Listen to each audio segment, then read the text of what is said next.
Welcome to public court news. నేను మీ రోజా. ఈరోజు story బోర్డులోకి వెళ్తే నిస్వార్థ ప్రజాసేవకులు, రాజకీయ స్ఫూర్తి ప్రదాత, ఆదర్శ నేత దామోదరం సంజీవయ్య. రాజకీయాలంటే రాజీ పడ్డము, సంపదను వెనుకేసుకోవడము, కుర్చీ కోసం కొట్లాడము, పదవి కోసం పాకులాడడం కాదని నిరూపించిన వ్యక్తి దామోదరం సంజీవయ్య. నమ్మిన విలువల కోసం నిలబడ్డమేనని ఆచరణలో చూపిన ఆదర్శ నేత దామోదరం సంజీవయ్య. కేవలం 39 ఏళ్ల వయసులోనే సీఎం గద్దెనెక్కి పదవీ కాలంలో ఎన్నో విప్లవాత్మక పథకాలను ప్రవేశపెట్టి రాజకీయాల్లో కొత్త ఒరవడిని సృష్టించారు. దళితుడిగా జీవిత కాలంలో ఎంతో వేదనను, పీడనను అనుభవించినప్పటికీ ఆత్మవిశ్వాసాన్ని, ఆత్మ గౌరవాన్ని వదులుకొని మహానీయుడిగా భారతదేశ మొట్టమొదటి దళిత ముఖ్యమంత్రిగా చరిత్రలో నిలిచిపోయారు. నేడు దామోదరం సంజీవయ్య జయంతి. ఈ సందర్భంగా ఆయన గురించి కొన్ని ఆసక్తికరమైన విషయాలను మనం ఈ వీడియోలో తెలుసుకుందాం. ఫిబ్రవరి 14, 1921 కర్నూలు జిల్లా కల్లూరు మండలం పెద్దపాడు గ్రామాన ఓ నిరుపేద దళిత కుటుంబంలో ఆయన జన్మించారు. మునిదాసు సుంకలమ్మలకు 5వ సంతానం. పుట్టిన 3 రోజుల్లోనే తండ్రిని కోల్పోయాడు. దీంతో సంజీవయ్య మేనమామల ఇంట చదువుకున్నారు. కర్నూలు పురపాలక పాఠశాలలో స్కూలు విద్యను పూర్తి చేసి తర్వాత అనంతపురం చేరి అక్కడ ఆర్ట్స్ కాలేజీలో డిగ్రీ చదివారు.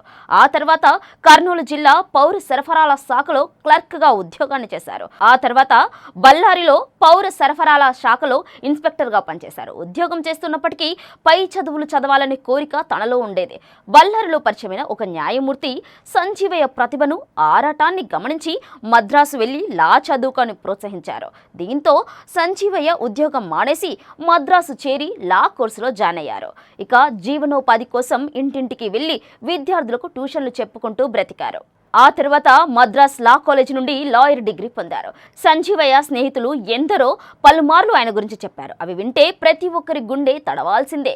ఆయన స్నేహితులు ఏం మాట్లాడారు అంటే, పెద్దపాడు నుండి కర్నూలు మున్సిపల్ బడికి చిరిగిన బట్టలు వేసుకొని 8 కిలోమీటర్లు నడుచుకుంటూ వచ్చి రోజు జొన్న రొట్టెలో కారం వేసుకొని తినేవాడు. ఈ మాటలు విన్నప్పుడు సంజీవయ్యకు చదువుపై ఎంత మక్కువ ఉందో చెప్పవచ్చు. ఆ కష్టమే అతన్ని ఓ ముఖ్యమంత్రిగా నిలబెట్టింది అనడంలో ఎలాంటి అతిశయోక్తి లేదు. ఉమ్మడి మద్రాసు రాష్ట్రంలో మద్రాస్ లా కాలేజీలో చదివే రోజుల్లోనే స్వతంత్ర సంగ్రామంలో చురుగ్గా పాల్గొని నెహ్రూ లాంటి జాతీయ నాయకుల దృష్టిని ఆకర్షించారు. అనర్గళంగా ప్రజలను ఉర్రూతలు ఊగించేలా ఇంగ్లీష్లో ప్రసంగించి నెహ్రూ చేతనే సంజీవయ్య సార్ అని పిలిపించుకొని ఒక తిరుగులేని రాజకీయ వ్యూహకర్తగా మన్ననలు అందుకున్నారు. అతి చిన్న వయసులో కాంగ్రెస్ నాయకులుగా ఎన్నో రికార్డులు, విజయాలు అందుకున్నారు. మరి అవేంటో ఇప్పుడు మనం చూద్దాం. 29 సంవత్సరాల వయసులో మొదటిసారిగా ఎమ్మెల్యేగా ఎన్నికై రికార్డు సృష్టించారు. 31 సంవత్సరాల వయసులో ఉమ్మడి మద్రాసు రాష్ట్ర ప్రభుత్వంలో సి రాజగోపాలాచారి కేబినెట్లో మంత్రిగా ఎన్నికయ్యారు. 39 సంవత్సరాల వయసులో ఆంధ్రప్రదేశ్ రాష్ట్ర 2వ ముఖ్యమంత్రిగా, దేశంలోనే మొట్టమొదటి దళిత ముఖ్యమంత్రిగా, అతి పిన్న వయసులో ముఖ్యమంత్రి పదవిని పొందిన రాజకీయ నేతగా పేరు ప్రతిష్టలు దక్కించుకున్నారు. ఒంటి చేత్తో 1962 ఎన్నికల్లో కాంగ్రెస్ ని గెలిపించిన సంజీవయ్య ఏఐసిసి జాతీయ కాంగ్రెస్ అధ్యక్షులుగా ఎన్నికయి కేంద్ర రాజకీయాల్లో అడుగుపెట్టారు. జాతీయ కాంగ్రెస్ అధ్యక్షులుగా ఎన్నికైన మొదటి దళితుడు కూడా ఆయనే అని చెప్పాలి. 1964 సంవత్సరంలో రాజ్యసభ సభ్యులుగా ఎన్నికైన సంజీవయ్య కొంతకాలం నెహ్రూ ప్రభుత్వంలో పరిశ్రమల శాఖ ముఖ్యమంత్రిగా, మరికొంతకాలం వాణిజ్య శాఖ మంత్రిగా, తర్వాత ఒకసారి లాల్ బహదూర్ శాస్త్రి ప్రభుత్వంలో, మరోసారి ఇందిరాగాంధీ ప్రభుత్వంలో కేంద్ర కార్మిక శాఖ మంత్రిగా ఎన్నికై కార్మిక వ్యవస్థలో విప్లవాత్మకమైన మార్పులు తీసుకొని వచ్చారు. సంజీవయ్య తీసుకొని వచ్చిన విప్లవాత్మకమైన మార్పులు ఎన్నో ఉన్నప్పటికీ కొన్ని మచ్చుకకు చూసుకుంటే, ముఖ్యమంత్రిగా ఎన్నికయ్యాక సంజీవయ్య తల్లిని చూడడానికి వెళ్తే ఆ తల్లి నాలాంటి ఎందరో వృద్ధాప్య దశలో ఉన్న తల్లుల పరిస్థితులు ఏంటి అని అడిగి వాళ్లకు ఏదో ఒక సహాయం చేయాలని చెప్పిందంట. తల్లి కోరిక మేరకు ప్రతి ఇంటి కొడుకును అవ్వాలనుకొని వృద్ధాప్య పింఛన్ను మొదలుపెట్టాడు. ఆ తర్వాత ఆయన పేదల కోసం, బడుగుల కోసం, కార్మికుల కోసం తీసుకొచ్చిన పథకాలు భారతదేశ రాజకీయాలనే ప్రభావితం చేశాయి. వాటిలో కొన్ని చూసుకుంటే, దేశంలో మొట్టమొదటి వృద్ధాప్య పింఛన్ల పథకం, దేశంలో మొట్టమొదటి వితంతు పింఛన్ల పథకం, 1960 సంవత్సరంలో దళితులకు 6 లక్షల ఎకరాల ఇళ్ల పట్టాల పంపిణీ, ఆంధ్రప్రదేశ్లో ఎస్సీ రిజర్వేషన్లు 14% నుంచి 17% పెంచడం, బీసీ రిజర్వేషన్లు 24% నుంచి 38% పెంచి కాపులకు రిజర్వేషన్లు కల్పించడం, 1961లో దేశంలోనే మొట్టమొదటి ఆంధ్రప్రదేశ్ ప్రభుత్వ ఉద్యోగాల్లో ఎస్సీ, ఎస్టీ, బీసీలకు ప్రమోషన్లు, రిజర్వేషన్లు అమలు చేయడం, ఆంధ్రప్రదేశ్ అక్షరాస్యత పెంచడానికి కారణమైన నిర్బంధ ప్రాథమిక విద్య, ఉన్నత చదువుల్లో పేద విద్యార్థులకు స్కాలర్షిప్లు, మధ్యాహ్న భోజన పథకం కల్పించడం, 1965లో కార్మిక శాఖ ముఖ్యమంత్రిగా ఎన్నికయ్యాక కార్మికులకు బోనస్ ఇచ్చే విధంగా చట్టం తీసుకొని వచ్చారు. కాంట్రాక్ట్ ఉద్యోగుల రక్షణ కోసం కాంట్రాక్ట్ లేబర్ చట్టం 1970ని, కార్మికుల ఆరోగ్య పరిరక్షణ కోసం ఇప్పుడు ఎంతో మంది కార్మికులకు బాసటగా నిలుస్తున్న ఈఎస్ఐ వ్యవస్థను తీసుకొని వచ్చారు. వీటితో పాటు పాలనా వ్యవస్థలో గణనీయమైన మార్పులు తీసుకొని వచ్చారు. అవి ఏంటి అని చూస్తే anti corruption bureau, prohibition and excise డిపార్ట్మెంట్లు నెలకొల్పారు. ఆంధ్రప్రదేశ్లో మొదటి ల్యాండ్ సర్వే విధానాన్ని తీసుకొని వచ్చారు. గ్రేటర్ హైదరాబాద్ మున్సిపల్ కార్పొరేషన్ ఏర్పాటు చేయడం, మొదటి లా కమిషన్ ఏర్పాటు చేయడం, గాజుల దిన్నె వరదరాజుల స్వామి నీటి ప్రాజెక్టులతో ఇక రాయలసీమకి సాగునీరు అందించడం, పులిచింతల వంశాధార ప్రాజెక్టుల నిర్మాణం, కళాకారుల కోసం లలిత కళా అకాడమీ స్థాపన ఇలాంటిది దేశంలోనే మొట్టమొదటిది అని చెప్పవచ్చును.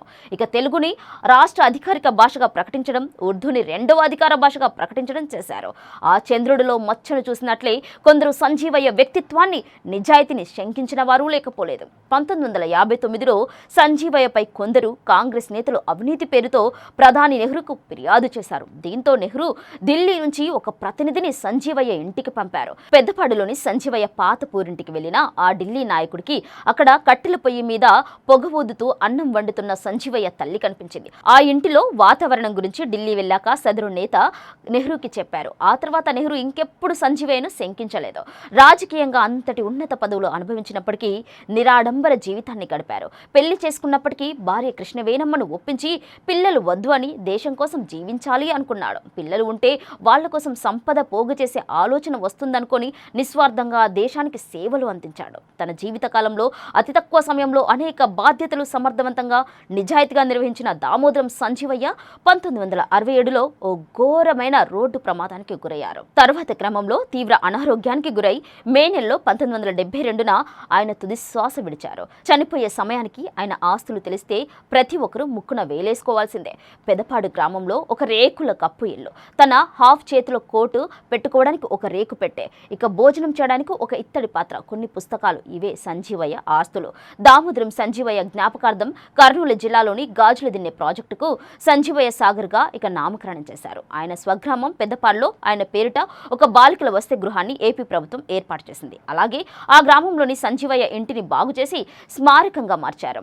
ఆ ఇంటిలో నాడు ఆయన వాడిన మంచము, దుస్తులు, ట్రంక్ పెట్టే ఆయన నిరాడంబర జీవితానికి గుర్తులుగా నేటికి నిలిచి ఉన్నాయి. హుస్సేన్ సాగర్ పక్కన సంజీవయ్య గారి సమాధిని ఏర్పాటు చేసి ఆ స్థలాన్ని సంజీవయ్య పార్క్ పేరుతో ఏర్పాటు చేశారు. భారత ప్రభుత్వం 2008 సంవత్సరంలో ఫిబ్రవరి 14న సంజీవయ్య జయంతి సందర్భంగా ఆయన గౌరవార్థం ఒక పోస్టల్ స్టాంపు విడుదల చేసింది. ఎంతైనా ఒక నిస్వార్థ రాజకీయ నేతకు సరైన గుర్తింపు రాలేదని మాత్రం మనం చెప్పవచ్చును. ఆయన సేవలను, రాజకీయంలో ఆయన తెచ్చిన కొత్త ఒరవడిని ప్రభుత్వాలు విస్మరించాయనే అనిపిస్తోంది. దళిత వర్గాల నుండి వచ్చిన నాయకుల పట్ల అలసత్వం మామూలే, కానీ ఇలాంటి గొప్ప విజయాలు సాధించిన స్ఫూర్తి ప్రదాత, దళిత జాతికి అత్యధిక సేవ చేసిన నాయకులు, నిస్వార్థంగా నిజాయితీగా బ్రతికిన త్యాగమూర్తి దామోదరం సంజీవయ్యను దళిత జాతిలో కొందరు గుర్తుంచుకొని గౌరవించుకోకపోవడం దారుణం, ద్రోహమని అనాలనిపిస్తుంది. ఆ ఆదర్శనేత జయంతి సందర్భంగా ఆయనకు ఘన నివాళి అర్పిస్తూ పబ్లిక్ కోర్ట్ న్యూస్.